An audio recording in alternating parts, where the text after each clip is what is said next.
Hi friends, ഒന്നും പറയണ്ട. എൻ്റെ കൂടെ ജോലി ചെയ്യുന്ന രണ്ട് കൂട്ടുകാരാണ്. അവന്മാരെവിടെയോ പുറത്ത് പർച്ചേസിനൊക്കെ ആയിട്ട് പോയിട്ട് വന്ന് കുറച്ച് ഫിഷും കപ്പയും വാങ്ങിക്കൊണ്ട് വന്ന്. അപ്പോൾ അത് കുക്ക് ചെയ്യാനായിട്ട് കിച്ചണിലോട്ട് തന്നെ വിളിച്ചു. നമ്മൾക്കറിയാം എനിക്ക് കുക്ക് ചെയ്യാൻ അറിയത്തില്ല എന്ന്. കൂടെ ചെന്നിരിക്കാനായിട്ടാണ്, ചുമ്മാ എന്തെങ്കിലും ചളുവാക്കി അടിച്ച് കോമഡിയൊക്കെ അടിച്ച് അവിടെ ഇരിക്കാനായിട്ട് വിളിച്ചതാണ്. ഞാൻ വലിയ സംസാരപ്രിയരല്ലെങ്കിൽ പോലും ചുമ്മാ അവിടെ ചെന്നിരിക്കുമ്പോൾ രസം, കൂട്ടുകാരൊക്കെ അല്ലേ. അങ്ങനെ കിച്ചണിലൊക്കെ ചെന്നിരുന്ന് അമാരോ കലാപരിപാടികളൊക്കെ തുടങ്ങി. മസാലക്കൂട്ടമൊക്കെ സെറ്റ് ചെയ്ത് ചീനി പുഴുക്കാനുള്ള എല്ലാം അരിഞ്ഞ് വെച്ചിട്ടുണ്ടായിരുന്നു. അതെല്ലാം സെറ്റ് ചെയ്ത് നമ്മൾ കറിക്കായിട്ടല്ല സെറ്റ് ചെയ്യുന്നത്, ചീനി പുഴുങ്ങിയെടുക്കുകയാണ്, ചീനി പുഴുക്കായിട്ട് എടുക്കുകയാണ്. മരച്ചീനി എന്ന് പറയും, പല നാട്ടിലും പല പേര് പറയുന്നുണ്ടാണ്. ചീനി മരച്ചീനി എന്നൊക്കെ കപ്പ എന്നൊക്കെ പറയണേ. അപ്പോൾ അതിനങ്ങനെ കണ്ടാൽ മതി. ഓക്കെ. അപ്പം ഇവന്മാർ മേടിച്ചേക്കുന്ന മീനെന്ന് വെച്ച് കഴിഞ്ഞാൽ ചൂര. നമ്മുടെ നാട്ടിൽ ചൂര പല സൈഡിലും പല രീതിയിലൊക്കെ ഇല്ലേ പറയുന്നത്. നമ്മളവിടെ ചൂര എന്നാണ് പറയുന്നത്, അതുകൊണ്ടാണ് ഞാൻ ചൂര എന്ന് പറയുന്നത്. എനിക്ക് മീനെക്കുറിച്ച് വലിയ പിടുത്തമില്ല. കാര്യമെന്ന് വെച്ച് കഴിഞ്ഞാൽ മീൻ കൂട്ടാത്തൊരു വ്യക്തിയാണ്. അപ്പോൾ അതുകൊണ്ട് എനിക്ക് മീനെക്കുറിച്ച് കൂടുതൽ പ്രത്യേകിച്ചൊന്നും പറയാനില്ല. കണ്ടിട്ട് കുക്കൊക്കെ ചെയ്ത് കണ്ടിട്ട് നല്ലതാണെന്ന് തോന്നുന്നു, എനിക്കറിയില്ല. അപ്പോൾ അതുകൊണ്ട് അതിനെക്കുറിച്ച് എനിക്കൊരു മുൻധാരണ ഇല്ലാത്തതുകൊണ്ടാണ് ഞാനങ്ങനെ പറയുന്നത്. ഓക്കെ. അവന്മാർ ഞാൻ മീൻ കൂട്ടാത്തത് കൊണ്ട് നമ്മളെ ഈ ചട്നി ഉണ്ടല്ലോ, കാന്താരി ചട്നിയാണ് നമ്മുടെ നാട്ടിലേക്ക് കിട്ടുന്ന. പക്ഷേ ഇവിടെ നമുക്ക് പച്ചമുളകും ചെറുള്ളിയൊക്കെ വെച്ച് അഡ്ജസ്റ്റ് ചെയ്യേണ്ടി വരും. അത് വെച്ച് സെറ്റ് ചെയ്ത് തരാനുള്ള പരിപാടി എൻ്റെ മറ്റൊരു കൂട്ടുകാരെ നോക്കുന്നുണ്ട്. എന്നെക്കൊണ്ട് വേറെ ഒന്നും ചെയ്യിപ്പിച്ചില്ല കേട്ടോ. കാര്യം നീ ഒന്നും ചെയ്യേണ്ട, ഒരു സൈഡിൽ വന്നിരുന്നാൽ മതി എന്ന് പറഞ്ഞതുകൊണ്ട് ഞാനൊരു സൈഡിൽ വന്നിരുന്നു. ഇതൊക്കെ കണ്ട് ആസ്വദിച്ച്, പിന്നെ എനിക്കൊരു കണ്ടൻ്റ് ആവുകയും ചെയ്യും, ഒരു വീഡിയോ കിട്ടുകയും ചെയ്യുമല്ലോ. അങ്ങനെ ആ ബേസിൽ അങ്ങനെ മീൻ വറക്കുന്നതിൻ്റെ ഇടയ്ക്ക് ഒന്ന് കൈയൊക്കെ വെച്ച് ഒന്ന് വീഡിയോ എടുക്കാൻ ശ്രമിച്ചപ്പോഴത്തെ കുറച്ച് വെളിച്ചെണ്ണ എൻ്റെ കയ്യിൽ തെറിച്ച് വീണു. അന്നേരം അയ്യോ എന്ന് വിളിച്ചിട്ട് അവിടെ നിന്ന് മാറി. എന്നിരുന്നാലും ഞാൻ വിട്ടു കൊടുത്തിട്ട് ദൂരെ നിന്നാലും സൂം ചെയ്തിട്ടാണെങ്കിലും എടുത്തു. നമുക്ക് നമ്മളെ കാര്യം നോക്കണമല്ലോ. അങ്ങനെ അവിടെ ചെന്ന് അമ്മാരോടെ കുറച്ച് നേരം സംസാരിച്ച് അത് കുക്ക് ചെയ്ത് കഴിയുന്നവരെ രസമായിരുന്നു. അവിടുന്ന് സംസാരവും കാര്യങ്ങളൊക്കെ ആയി. എന്നാലും വെതുക്കുക അമ്മാരെ കുക്കിങ്ങൊക്കെ കറക്റ്റ് ഗ്രില്ലോട് ചെയ്യുമ്പോഴത്തേക്ക് നമ്മുടെ പരിപാടി നോക്കുമായിരുന്നു.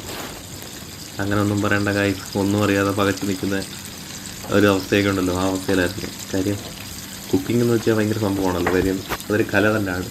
എനിക്ക് ആ കല ഇല്ലാത്തത് കൊണ്ട് അങ്ങനെ കണ്ടുകൊണ്ട് ആസ്വദിച്ചുകൊണ്ടൊക്കെ നിന്നു. പിന്നെ എന്നെക്കൊണ്ട് പറ്റാവുന്ന ഹെൽപ്പ് എന്ന് വെച്ച് കഴിഞ്ഞാൽ കൂടെ സപ്പോർട്ട് ചെയ്ത് കൊടുക്കുക. ചെയ്യടാ, ഇങ്ങനെ ചെയ്യടാന്ന്. അതിനൊക്കെ എനിക്ക് വലിയ മിടുക്കാണ് കേട്ടോ, ചെയ്യിപ്പിക്കാനൊക്കെ. അതുകൊണ്ട് ആ ഒരു കാര്യത്തിൽ കേമത്തുള്ളതുകൊണ്ട് അതിൽ പിടിച്ചു നിന്നു. പക്ഷേ ഇതിനകത്തൊരു പാളിച്ച പറ്റിപ്പോയെന്ന് വെച്ച് കഴിഞ്ഞാൽ, എനിക്ക് പ്രത്യേകം തയ്യാറാക്കിയ ചട്നി ഉണ്ടല്ലോ, ചില്ലി ചട്നി, അത് പാളിപ്പോകാൻ കാര്യമെന്ന് വെച്ചാൽ ഞാനത് യൂസ് ചെയ്ത ഓയിൽ എക്സ്പയർ ആയതായിരുന്നതുകൊണ്ട് അതിനകത്ത് അങ്ങ് പാളിപ്പോയി. എന്നിട്ട് അതിൻ്റെ കൂട്ടുകാരൻ വിട്ടുകൊടുത്തില്ല. അവനാണെങ്കിൽ തൈരൊക്കെ ഒഴിച്ചത് സെറ്റ് ചെയ്യാനായിട്ടുള്ള പരിപാടിയൊക്കെ നോക്കി. പക്ഷേ അതിലും പാളിപ്പോൾ അത് വേറെ ടേസ്റ്റിലോട്ട് പോയി. ഞാനതുകൊണ്ട് അത് യൂസ് ചെയ്യാൻ നിന്നില്ല. അങ്ങനെ അമ്മാരെ നിരുത്സാഹപ്പെടുത്തുക. അമ്മാരെ അത്രയും ചെയ്ത് തരുമ്പോൾ നമ്മളതിനെ കുറ്റം പറയാൻ ശരിയല്ലല്ലോ. എന്നിട്ട് ഞാൻ കുറച്ച് ടേസ്റ്റ് ചെയ്തൊക്കെ കൊള്ളില്ലെന്ന് അവനും എന്നെ മനസ്സിലായതുകൊണ്ട് അവനതെടുത്ത് മാറ്റി. അങ്ങനെ അവരെ ഫിഷ് ഫ്രൈ ഒക്കെ റെഡിയായിട്ട് വന്നു. ഞാൻ ടേസ്റ്റ് ചെയ്ത് നോക്കി ചട്നി, അത് റെഡിയായപ്പോൾ ടേസ്റ്റ് ചെയ്ത് നോക്കിയപ്പോഴത്തേക്ക് അവൻ തന്നെ പറഞ്ഞു, ഇവിടെ എണ്ണ കലച്ച് പോയിട്ടുണ്ടോ എന്നൊരു ഡൗട്ടുണ്ടെന്ന് പറഞ്ഞു. അപ്പോൾ പിന്നെ എന്ത് ചെയ്യാൻ, അത് മാറ്റി വെക്കാമെന്ന് നോക്കിയപ്പോൾ ഞാൻ പറഞ്ഞു നമ്മൾ തൈര് കുറച്ച് മിക്സ് ചെയ്ത് നോക്കാമെന്ന് പറഞ്ഞു. തൈര് ഇട്ട് നോക്കിയിട്ടും അത് നടപടിയായില്ല.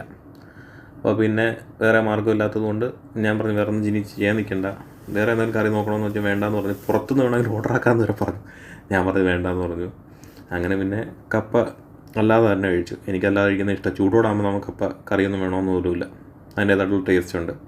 ഇവിടെ 2 തരം കപ്പ കിട്ടും. ഒരു ഞങ്ങൾ മേടിച്ചത് പാളിപ്പോയി, അത് ചെറിയ കയർപ്പുണ്ടായിരുന്നു. പക്ഷേ ഇത് കറക്റ്റായിട്ട് എന്തായാലും കിട്ടി. ഇവിടെ 2 തരം കിട്ടും, ശ്രീലങ്കനും കിട്ടും, നമ്മുടെ നാടനും കിട്ടും. അന്ന് ശ്രീലങ്കനാണെന്ന് തോന്നുന്നു കിട്ടിയത്, ഞാൻ ചെറിയൊരു കയ്പുണ്ടായിരുന്നു.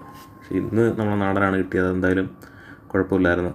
പിന്നെ അറിയാമല്ലോ, ഫൈനലി ആയപ്പോഴത്തേക്ക് മീനകത്തിടാനുള്ള ഫിഷ് ഫ്രൈക്കകത്തിടാനുള്ള സവാളയൊക്കെ അരിഞ്ഞ് കൂട്ടുകാരെ സെറ്റ് ചെയ്ത് അവന്മാരായിട്ടുള്ള രീതിയിൽ സെറ്റൊക്കെ ചെയ്ത് റെഡിയാക്കി വെച്ചു. പിന്നെ കഴിക്കാനുള്ള പരിപാടിയായിരുന്നു. അങ്ങനെ അതുമൊക്കെ തുടങ്ങി. ഞാൻ കപ്പ മാത്രമായിട്ട് എടുത്ത് കഴിച്ചു. അവന്മാർ ഫിഷ് ഫ്രൈ ഒക്കെ കൂട്ടി നല്ല രീതിക്ക് തട്ടി. കാര്യം ഞാൻ മീൻ കൂട്ടാത്തത് കൊണ്ട് അവന്മാർ നല്ലതെന്ന് പറയുമ്പോൾ നമ്മൾ നല്ലതെന്ന് പറയും. കാര്യം എനിക്ക് അതിനെക്കുറിച്ച് വലിയ പിടുത്തമില്ല. എനിക്ക് എൻ്റെ ഇതാണ്, ഇഷ്ടമാണോ എന്ന് വെച്ചാൽ ഇഷ്ടമല്ല. കാര്യം തിന്നാലോട്ടുള്ള ശീലമാണ്. അതുകൊണ്ട് അതിനെക്കുറിച്ച് എനിക്ക് കൂടുതൽ പ്രത്യേകിച്ച് എക്സ്പ്ലെയിൻ ചെയ്യാൻ എനിക്കറിയാത്തതുകൊണ്ട് കപ്പ സൂപ്പറായിരുന്നു കേട്ടോ, ഒരു രക്ഷയില്ല. അത് ഫിഷ് എന്ന് വെച്ചാൽ ഫ്രൈ ചെയ്ത് വെച്ചേക്കുന്ന കാണാൻ ഗുമ്മുണ്ട്, ചിക്കൻ ഫ്രൈ കണക്കൊക്കെ ഇരിക്കണം. പക്ഷേ ഞാൻ ചിക്കൻ കൂട്ടും, മീൻ കൂട്ടില്ല. അതിൻ്റെ ഒരു എന്നാലും സാരമില്ല. എൻ്റെ ചട്നി പാളിപ്പോയെങ്കിൽ പോലും എന്തായാലും അവന്മാർ ഹാപ്പിയാണ്. അങ്ങനെ ഇന്നത്തെ വീഡിയോ ഇത്രയേ ഉള്ളൂ. നമുക്ക് മറ്റൊരു വീഡിയോ ആയിട്ട് വീണ്ടും കാണാം. അതുവരെ എല്ലാവർക്കും ബൈ.